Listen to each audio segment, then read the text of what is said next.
Некоторые люди говорят: «Я не хочу прощать. Встретимся в судный день». Вы слышали такое?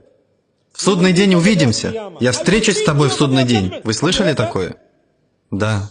Есть люди, которые делают это в гневе, не осознавая, что так нельзя говорить, пока ты жив. Пока ты жив, старайся. Почему? Потому что когда вы доберетесь до судного дня, вы не знаете, как все повернется. Поверьте мне, вы не догадываетесь, что могло быть на самом деле. Иногда ты настолько уверен, что ты был прав, что когда ты доберешься до суда Аллаха Субханаху ва Тааля, ты узнаешь, что было совсем иначе. И что потом? Но бывает еще хуже, чем это. Я знаю, что я прав. Я знаю, что ты виноват. И все равно говорю тебе, я встречусь с тобой в судный день.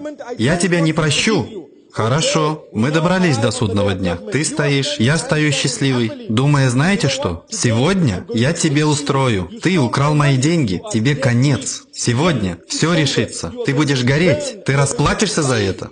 Представьте, я знаю, я был прав. Нет сомнений, я был прав. И когда я добрался туда, решение суда в мою пользу. Маша Аллах, я был прав. Я выиграл. Я горжусь. Я доволен. Я выиграл. Тот человек был неправ. Хорошее деяние записано мне, а плохое — ему. А теперь что? Почему я сказал: не говорите людям «увидимся в судный день»? Попробуйте разобраться, почему я так сказал. Смотрите, я попал на судный день, я выиграл. Это мне. Это всего лишь одно дело, с одним человеком. Теперь рассмотрим все твои дела. Остальные 3500 твоих дел. Когда Аллах посмотрит на тебя, Он посмотрит на тебя взглядом правосудия, и ты не сможешь попасть в рай через этот взгляд правосудия. Ты можешь попасть в рай только через взгляд милости. Запомните это. Потому что в твоем намазе не было концентрации. Итак, в судный день мы потеряли все намазы. Почему? Аллах скажет, это недопустимо. Ты старался и делал как мог. Но знаете что? Ты делал такбир и думал о бизнесе, о женщине, о каком-то грехе, который ты хочешь совершить. Думал о еде, которую ты собираешься поесть, когда выйдешь отсюда. А там, например, отличная еда в ресторане. Вы хотите пойти туда, и в то же время думаете: мы еду заказали на 8:15, а имам долго читает. Аллах скажет: как я приму такое деяние? Твой намаз пропал, благие деяния потеряны. Аллах судит тебя справедливо, это по-честному. Аллах говорит: посмотри на это деяние. Ты думал так? Значит, этот намаз не считается. Что, если будет так? А если ты простил кого-то в этом мире, Аллах посмотрит на тебя взглядом милости. Знаете, что Он может вам сказать?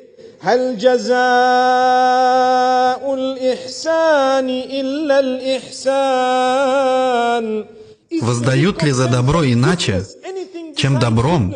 Ты простил его, а я простил тебя. Войди в рай. Аллах велик. Не думай, мы встретимся в судный день. Ты можешь выиграть одно дело, но тебе защищать не только это дело. يوم تأتي كل نفس تجادل عن نفسها. В тот день каждый человек придет и будет защищать себя сам. Каждый хочет защитить себя. О Аллах это, о Аллах то. Мы будем бороться за дела, одно за другим. Представьте, когда у людей одно судебное дело, они истощены. Это влияет на их здоровье, влияет на их жизни, на благосостояние, на их связи, влияет на все. Представьте, у вас 3500 дел, одно за другим, и это небольшая цифра. Поэтому относитесь к людям так, как хотите, чтобы Аллах относился к вам. Запомните это. Как ты относишься к другим, так же отнесутся к тебе. Брат мой, ты сделал что-то очень плохое, неприемлемое. Мне очень тяжело тебя простить, но знаешь что? Я тебя прощаю, потому что я хочу милости Аллаха. Не надо даже объяснять им, почему ты их простил. Но ты знаешь, что Аллах, Субханаху ва Тааля, видит тебя.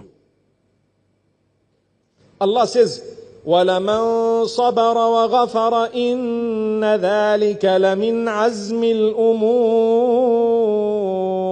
Тот, кто проявляет терпение, тот, кто сдерживает себя и прощает, то это лучшее из дел. Это лучшее, что ты смог сделать. Аллах говорит тебе, это лучшее, что ты мог сделать. Сдержать себя, защитить себя, проявить терпение и простить.